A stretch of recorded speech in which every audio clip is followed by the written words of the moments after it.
Hello. Give me 1 minute.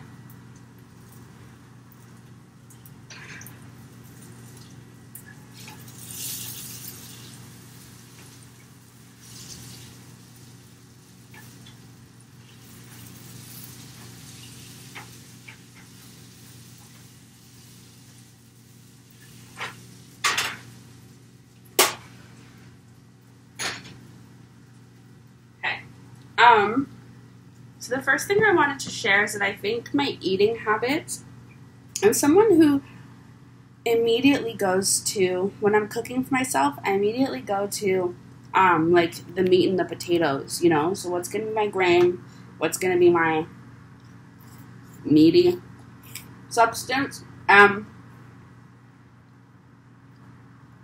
no longer eating meat. So for that, for me now, that's like mushrooms or something like that. But like, still lots of potatoes. I just want to like contribute to the conversation around the fact that it's not easy to think about eating your fruits and your veggies. For me. And I think that might have something to do with where you spent past lives and which ones influence you more in this life. Like, I think in the past life that I most recently had, I think I focused a lot on comfort foods, like warm, thick meals, and lots of grain-heavy stuff. So my first thought is never, like, the salads, you know, and, like, the healthy stuff. I just wanted to add validation to that because it's not like I don't want to eat healthy. I just will forget. Like, I have to be really intentional about it in a way that I'm not sure other people do, or maybe they do. But, yeah. I had a really great conversation with my sister today, and we were planning our business stuff and things like that, and just things. But throughout the conversation, I had a moment where I was triggered. I had a few moments where I was triggered. It was the same trigger pointing at me, and there was this trigger of feeling stupid or insufficient, not smart enough, like I wasn't being heard, like I don't deserve to be heard, like I have nothing to offer, that type of feeling. Just feelings around insufficiency. And usually in conversations, when I start to feel that way, I just tend to retreat because I'm like, this is my problem, you know?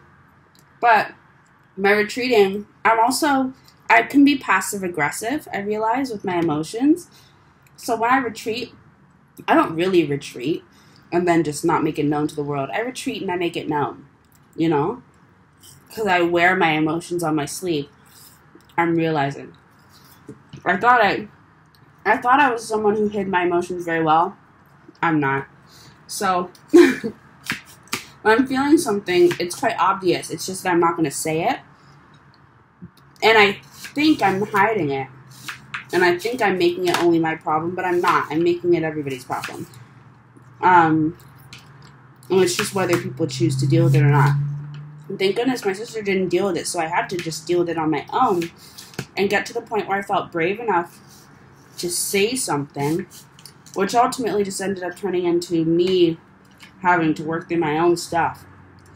And it was like a moment of like public shadow work and having to confront your own insecurities, not realizing maybe that you're about to get into confronting your own insecurities, but do that and not be embarrassed, or you can be embarrassed, but not let the embarrassment stop you from continuing down this path of thinking, and kind of committing to the vulnerability once you step into it.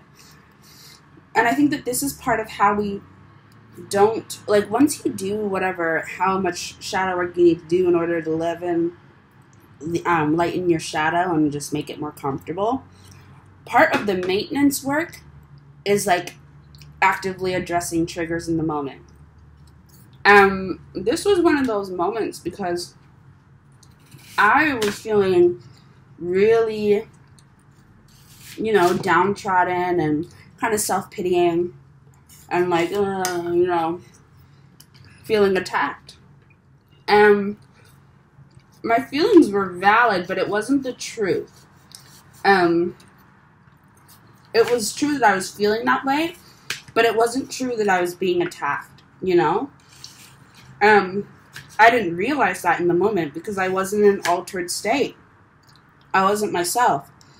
I was my shadow in that moment because instead of me taking the responsibility to address what was coming up, I retreated. So then my shadow was like, okay, fine, I'll have to step forward. So then I became my shadow, or my shadow became me. And now my shadow's here.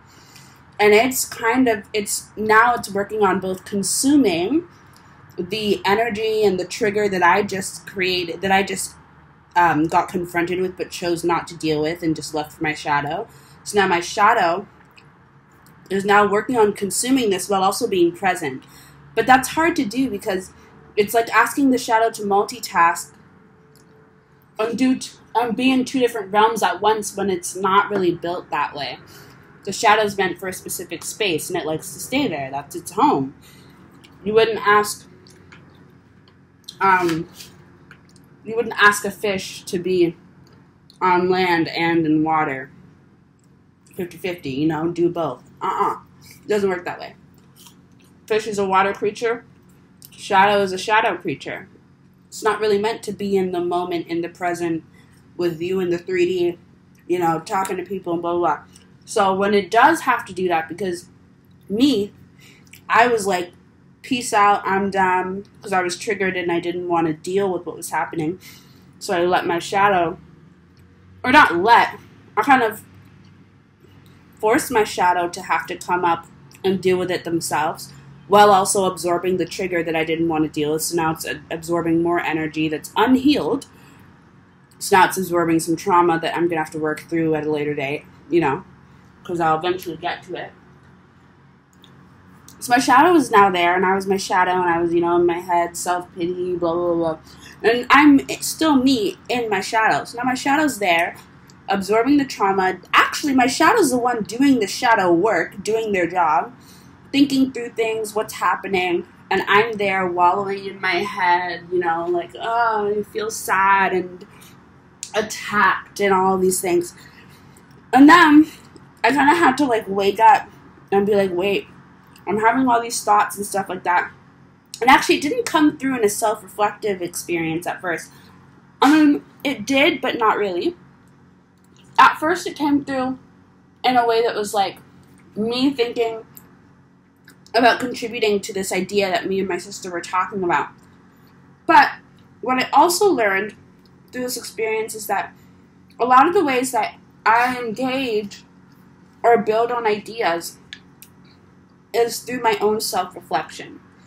And it usually ends up tying back to a concept that I would like to bring forth, or something I like to contribute as theory to a discussion, or to, especially when things are more philosophical and it's maybe about human behavior and things like that. But what I thought I was bringing forward as a conversation point was more of a self-reflection point, which did end up contributing to theory, but later on.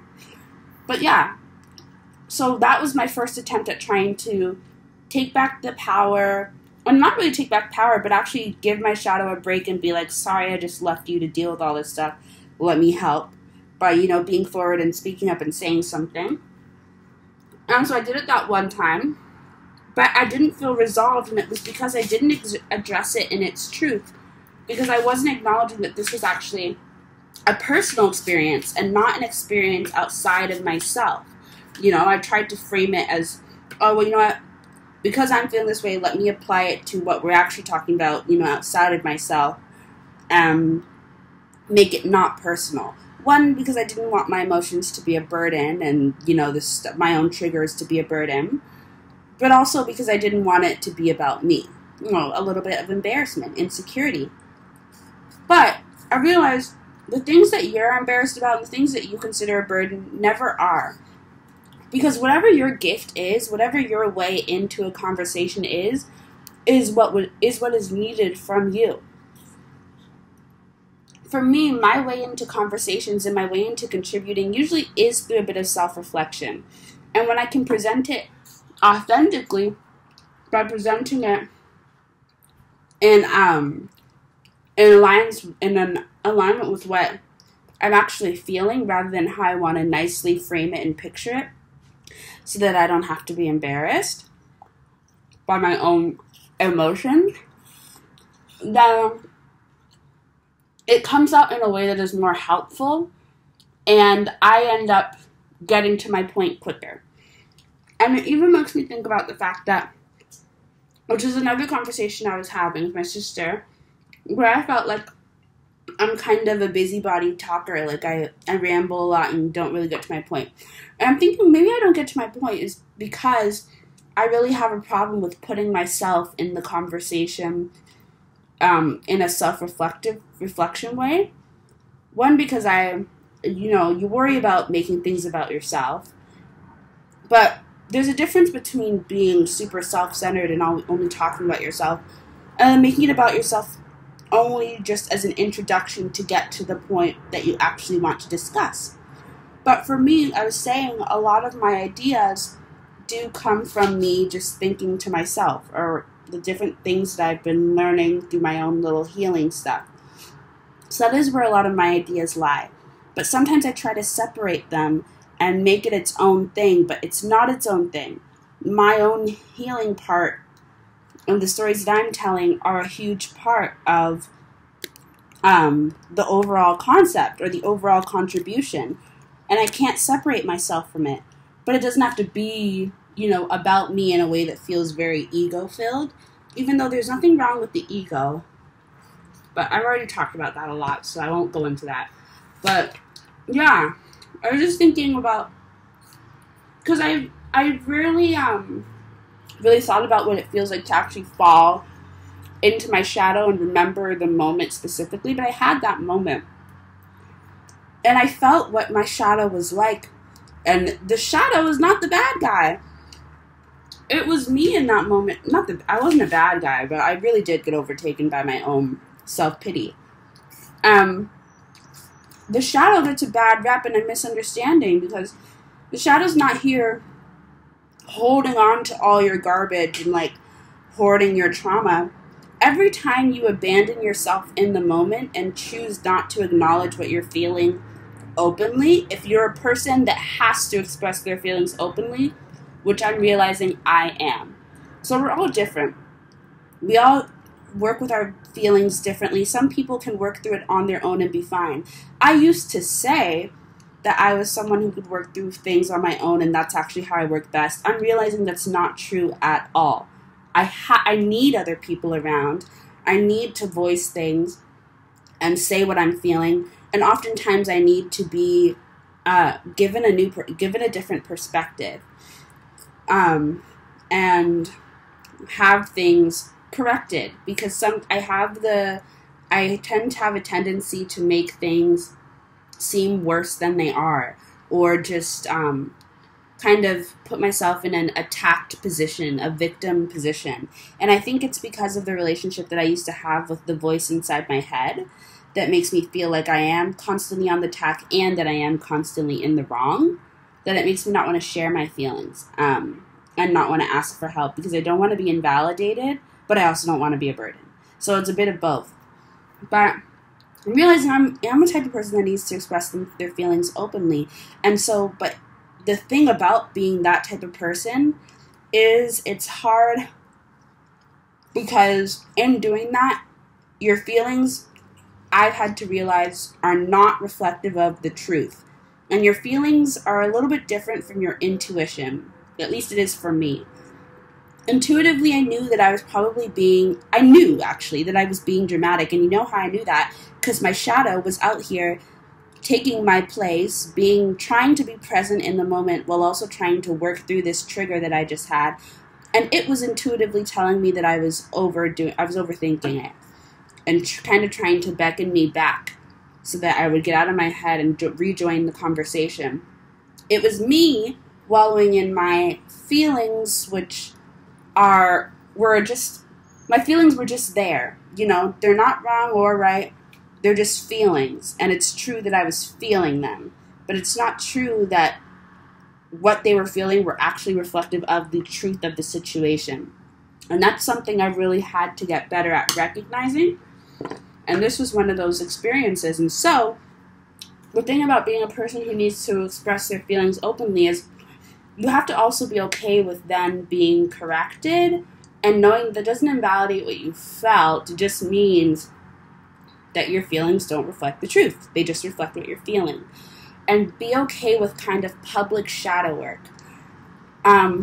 which is just working through things openly and kind of being a little bit embarrassed as you go through the trials of realizing what just happened and what you were just triggered by and why and where this comes from, and then growing and then having to end it all with, okay, and learning how to move forward even though you just did something kind of vulnerable and scary, even if it was only vulnerable and scary to you, And I'm realizing this is also a way for me, with the way that I have feelings and the way that I take on, the way that I can absorb my own triggers and traumas and turn them into more of a shadow, putting more work on my shadow rather than doing that work myself.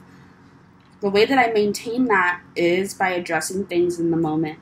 And maybe this is something that applies to everybody because it would kind of make sense that it does. And so I guess I just thought I would share that, because had I not said anything and I just retreated, which is my go-to reaction, that would be something that would be on my mind for like the entire day, maybe the next few days, and it would become a much bigger thing than it needed to be. And that's how you gain a heavier shadow, a shadow that's burdened and uncomfortable and depressed, because there's just so much work for it to do, all on its own without you being there to help contribute to the work. Your shadow's never bullying you, holding on to this trauma and trying to keep it from you. It's just doing the work.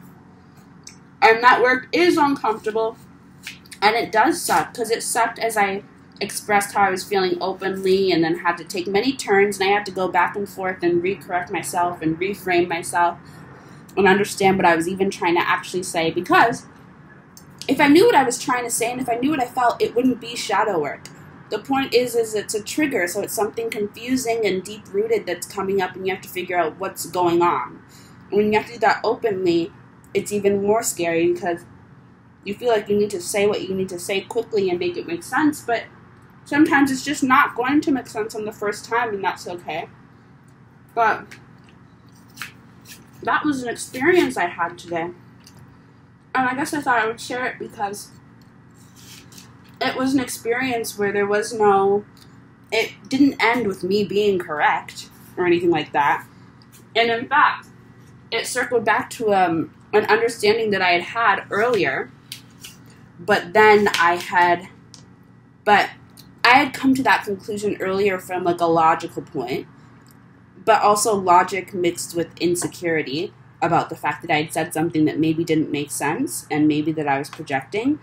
So then that's where it began to funnel inside into this, self-pity, feeling insecure, feeling embarrassed, feeling unsure of myself spiral around my perspective and what I say out loud and what I have to contribute. And then turning into a moment of shadow work in the moment. But yeah, it's interesting. So then once I finally returned to that place of what's logical, but also, healing spiritually for me, it wasn't from a place of insecurity, because I can tend to weaponize my logic against my feelings and make it so that I feel stupid, which only then creates that spiral. You're not supposed to weaponize your logic, and I can do that to myself very often to get myself out of a spiral and out of a self-pity moment or out of saying something that I feel doesn't need to be said. But that's the exact opposite of what I should be doing, because what I'm feeling does need to be said. It just needs to be said in a way that's honest to the truth. And so not framing it in a way where I'm the one being attacked, but just expressing what I'm feeling and how it relates and how it's unpacking for me, because even I'm finding that my process of shadow work and the way that I work through things also relates to theories that I like to discuss in general about human people and the universe and all that stuff. So if I just stop being so ashamed of my shadow and my triggers and the way that I kind of am constantly in this healing process and trying not to be insecure and be embarrassed, I actually find jewels and hidden gems and lessons and new learnings in those experiences. And I think it might be the same for everyone, actually. So I wanted to share this today. And that's all. So, goodbye.